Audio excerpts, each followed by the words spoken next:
आज हम इस वीडियो के माध्यम से वर्ण एवं जाति में अंतर क्या होता है, क्या यह दोनों एक ही होते हैं, इन बातों पर इस वीडियो के माध्यम से अपने विचार रखेंगे। हमारे देश के प्राचीन काल में हिंदू धार्मिक व्यवस्था में शासन व्यवस्था का आधार वर्ण व्यवस्था थी। वर्ण व्यवस्था में 4 वर्ण थे: ब्राह्मण, क्षत्रिय, वैश्य और शूद्र। चारों के अलग अलग कार्य थे और चारों को अपना अपना कार्य करना था। एक वर्ण दूसरे वर्ण का कार्य नहीं कर सकता था।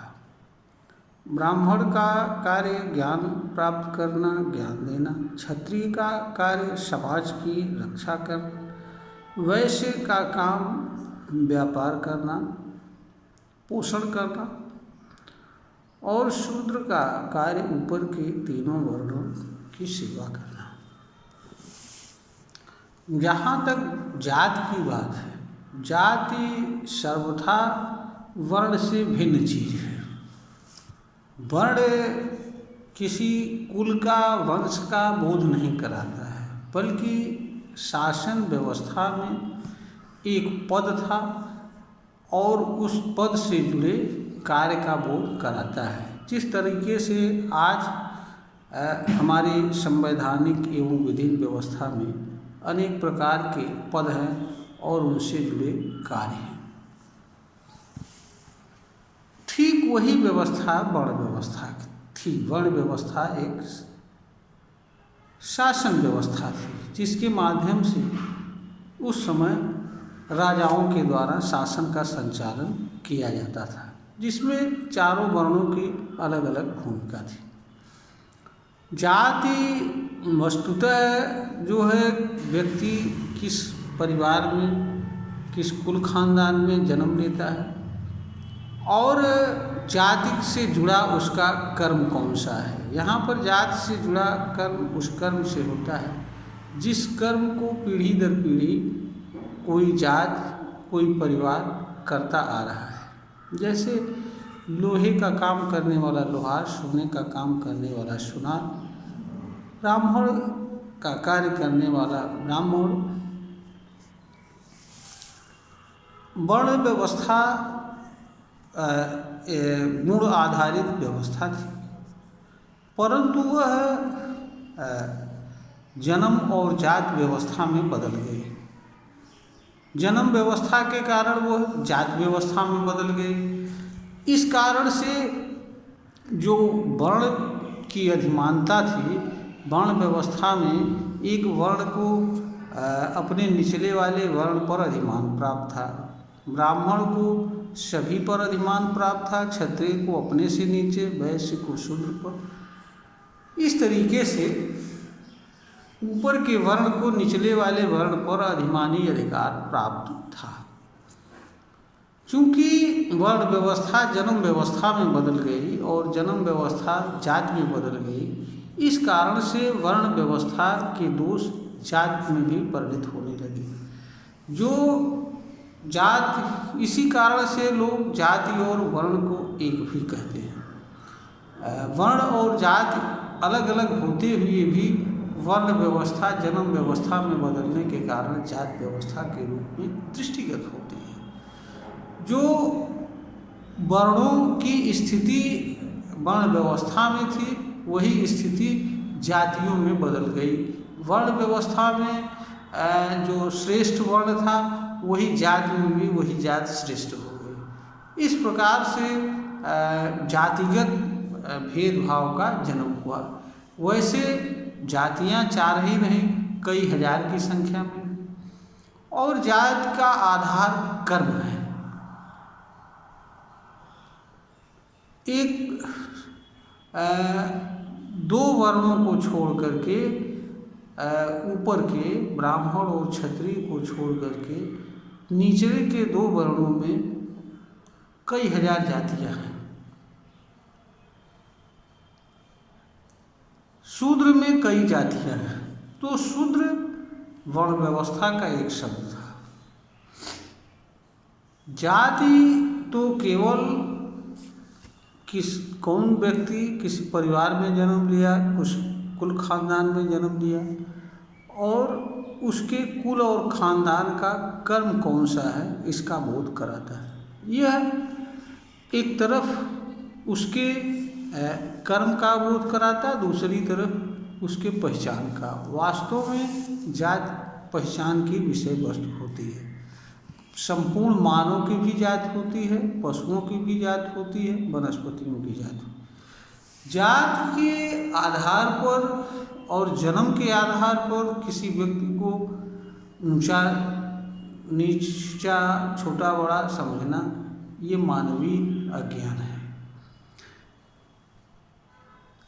और यही अज्ञान हमारे मानव समाज को खाया जा रहा है, हमारे भारतीय समाज को। चूँकि हमारे भारतीय समाज में भेदभाव का आधार जातियां हैं, जाति से जुड़े विचारधाराएं और मान्यताएं हैं, इसीलिए लोगों को ऐसा लगता है कि जाति ही भेदभाव का आधार है।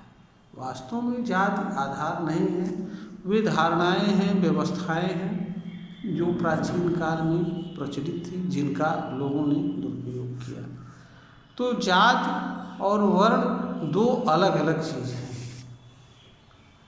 जाति मात्र पहचान होती है, कोई व्यक्ति किस परिवार में जन्म लेता है, और वर्ण शासन व्यवस्था में उसकी पहचान होती है कि वह किस क्रम में आता है वर्ण व्यवस्था के, और वर्ण व्यवस्था में उसका कार्य क्या है।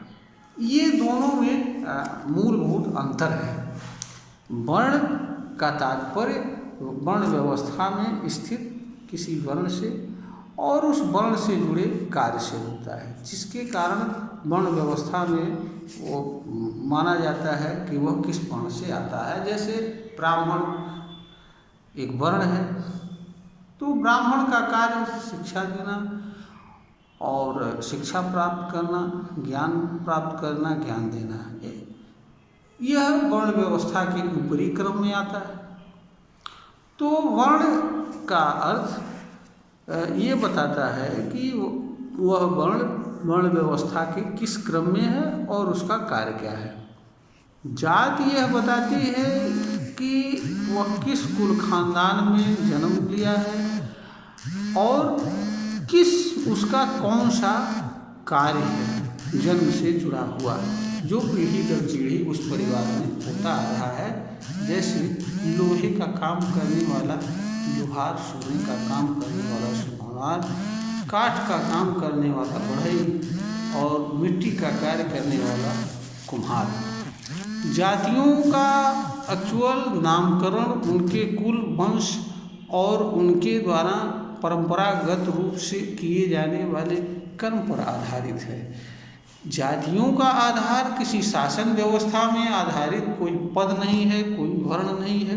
तो जाति सर्वथा भिन्न है वर्ण से। जातियां भारत में ही नहीं विदेशों में ही है, और उन जातियों का उनसे जुड़े कर्म के आधार पर पहचान है। यह विश्व स्तरीय बात है। संपूर्ण मानव जात जो भी इस धरती पर है वो भी जाति है। तो जाति और वर्ण दो अलग अलग चीज़ है, इसको अलग अलग रूप में समझना चाहिए। जात के आधार पर किसी को छोटा या बड़ा नहीं समझना, और ना यह समझना चाहिए कि एक जात का दूसरे ऊपर किसी प्रकार का श्रेष्ठता है या कोई जात छोटी है या बड़ी है। वास्तव में सभी मनुष्य हैं और मनुष्य मनुष्य होता है। मनुष्य में न तो कोई छोटा होता है न बड़ा होता है। हाँ, कर्म के आधार पर मनुष्य का मूल्यांकन होता है, और कर्म के आधार पर जिसका जैसा कर्म होता है उसे उस रूप में संबोधित किया जाता है। यह हमारे मानव समाज का एक तौर तरीका है। परंतु मनुष्य को छोटा बड़ा समझना एक प्रकार का अज्ञान है, और इससे मनुष्य को पीड़ा मिलता है। दूसरों के लिए पीड़ा और दुख का कारण बनता है, मानव समाज में भेदभाव जन्म लेता है। इसलिए कभी भी वर्ण और व्यवस्था को एक समझना अज्ञान है। दोनों अलग अलग चीज़ें हैं। वर्ण शासन व्यवस्था का जात, कुल और परिवार का बोध कराता है और उसके द्वारा पारंपरिक रूप से किए जाने वाले कर्म का बोध कराता है। वास्तव में आज के समय में कोई जाति और वर्ण आधारित कर्म नहीं रह गया है। वर्ण व्यवस्था खत्म हो चुकी है। हमारा देश संविधान से चल रहा है। संविधान सबको बराबर मानता है, एक समान अधिकार एवं अवसर प्रदान करता है। हर व्यक्ति को हर तरह के कर्म को करने का अधिकार एवं अवसर है। चुनाव का अधिकार है, इसमें किसी तरह का कोई रोक नहीं लगा सकता है। आज का समाज हमारा समानता स्वतंत्रता आधारित समाज है। हमारा संविधान समतामूलक समाज का सृजन करता है। ये हमारे संविधान की भावना है, इसे हर नागरिक को समझना चाहिए। परंतु इस वीडियो का उद्देश्य किसी को गलत बताना या किसी व्यवस्था को उचित अनुचित बताना नहीं है। इसका उद्देश्य एकमात्र ये है कि सच्चाई को सामने लाना, ताकि लोग चीज़ों को गलत रूप में न समझें, गुमराह न हों और सच को समझ सकें और सच के अनुसार कार्य कर सकें। वर्तमान को स्वीकार करें। वर्तमान में सच्चाई क्या है? वर्तमान में वर्ण और जात जैसी कोई व्यवस्था नहीं है। आज जात केवल व्यक्ति की जन्म का और उसके परिवार का, वंश का बोध कराती है। वह एकमात्र पहचान मात्र है कि व्यक्ति का किस परिवार में, किस कुल खानदान में जन्म हुआ है। इसके अलावा जात का और कोई मतलब नहीं रह गया है। वर्ण, जहाँ तक वर्ण न तो है न व्यवस्था है, इसलिए वो भी चर्चा का कोई विषय नहीं है। यह वीडियो ज्ञानवर्धन हेतु बनाई गई है।